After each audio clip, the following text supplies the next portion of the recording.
Sheldon, and you are watching the 12 Days of Cryptmas.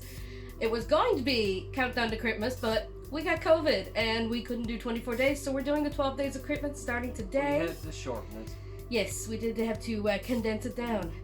Over the next 12 days, you will learn two things. You will learn that we like our Christmas movies to be mean-spirited and nasty and bloody and violent, and not the most likable of people in the movies, but that's the point. That's the point, exactly. I love this type of thing anyway, but during Christmas, I don't know, it just adds the nastiness to Christmas movies. It puts the icing on top. Yes, Like, specifically for Christmas movies, because it's the antithesis of the Hallmark Christmas movie.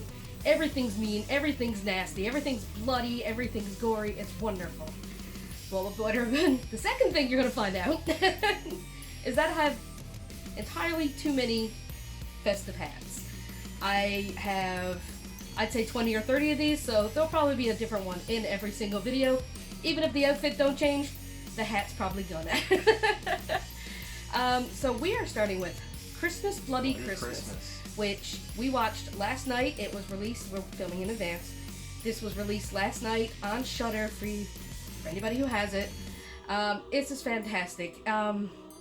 Joe Begos, I keep wanting to say Jeff Bezos, but Joe Begos is the director. He also directed Bliss and VFW, which are some of my favorite movies from the last little while.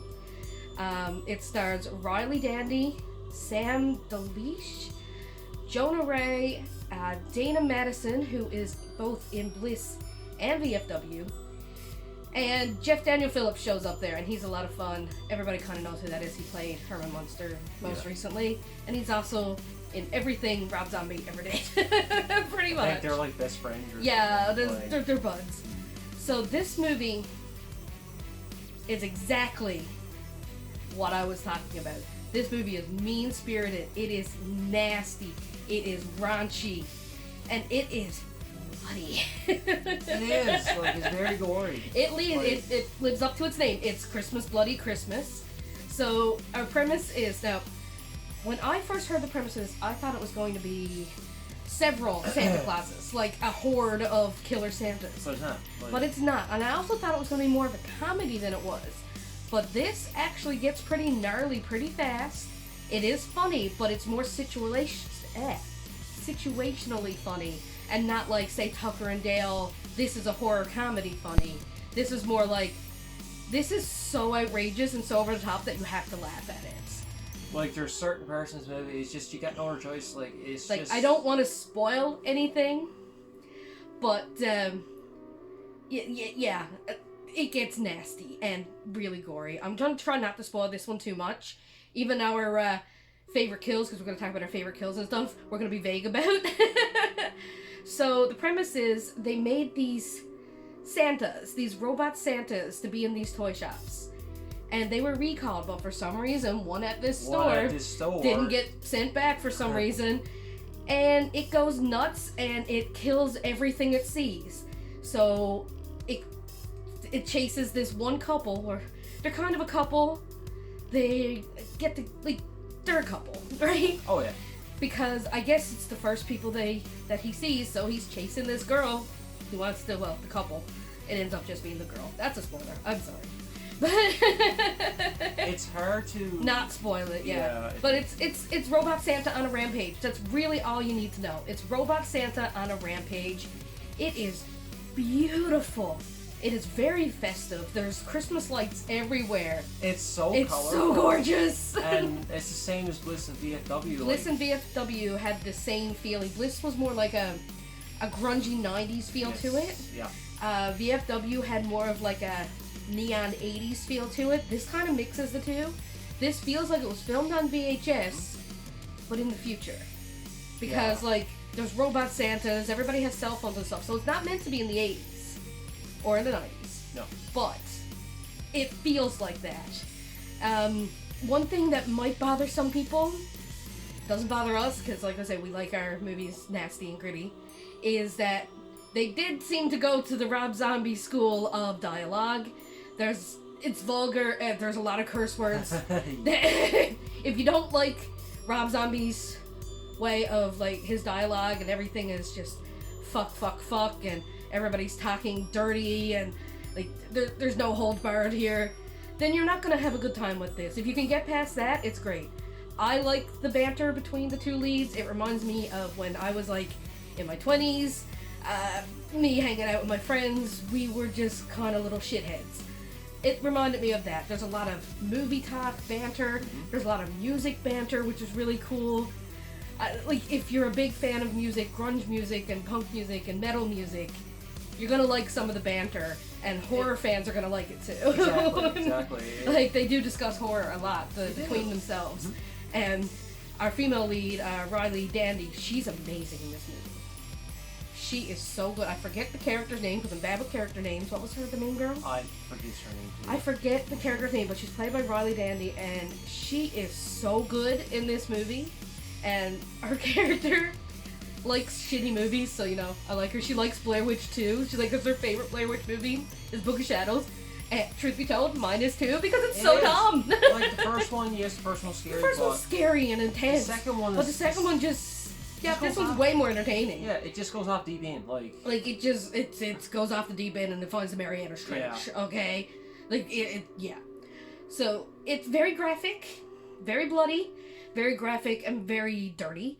There's a lot of sex. If you've seen Bliss, you know that he doesn't shy away from sex scenes. He does not. Bliss, there's some very explicit ones. In this, there's some very explicit sex scenes.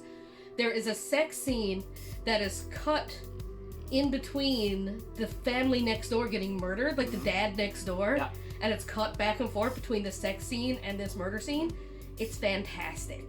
And even the lighting in that the guy getting murdered is lit with reds and greens from the Christmas lights. it is. But the girl, she doesn't like Christmas, so her room has these like really cool neon lights, so it's more blues and purples in it. Like, she has like these crazy like fluorescent lights in her room that are bluish and purple.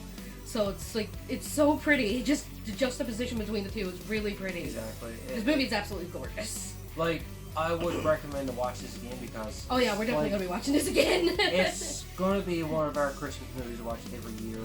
But... it is way more serious than I expected though. Yes. Like, this got tense. We thought it was going to be like more of a horror comedy, but... If it bothers you when the killer just won't die, it might bother you, because, I mean, this is a robot. So it's not just gonna die. But, yeah, it's really good. I definitely recommend it. It's Terminator Santa, if nothing else. It is, like... It is. He's after this girl because she was there. He's literally determined. He wants to kill this girl, and it's very obviously a man just in a Santa costume. Yeah. But eventually, as the robot takes more damage, the neon lights and stuff, he gets terrifying. And by the end, like, there's pieces of robot exposed. Like the Terminator, but it's like Terminator Santa. It's actually really scary. Like, I love it. The Santa in general is really creepy anyway. Yeah, well, Santa's kind of freaked me out anyway. So, yeah. My favorite kill, both of our favorite kills. We're not going to say what the kill is, but it's the first one.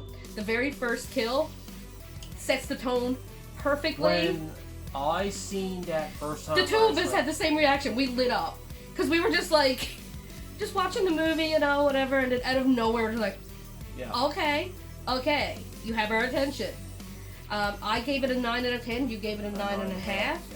So, between the two of us, it's 9.25 out of 10, so we're 9.5 out of 10 to do it. Highly recommend. I'm not sure what movie we're going to do next.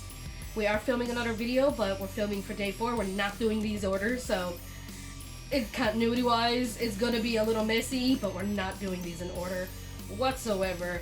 We're doing day 1 today, and then we're immediately filming day 2 right after this. No, day 4 right after this. So, I'm not sure what we're going to be doing tomorrow, but Christmas Bloody Christmas, definitely watch it. Definitely. Give it a watch. If you have Shudder, it's there. So, and I'm definitely buying this if it gets released on physical media, and Shudder usually do. That's what I think of Shudder. They usually do. So yeah, did we ever get VFW after? We didn't. This is a hard one to get. Yeah, I want all of it. He has 2 more movies. That one is Being Human or Almost Human. Yeah.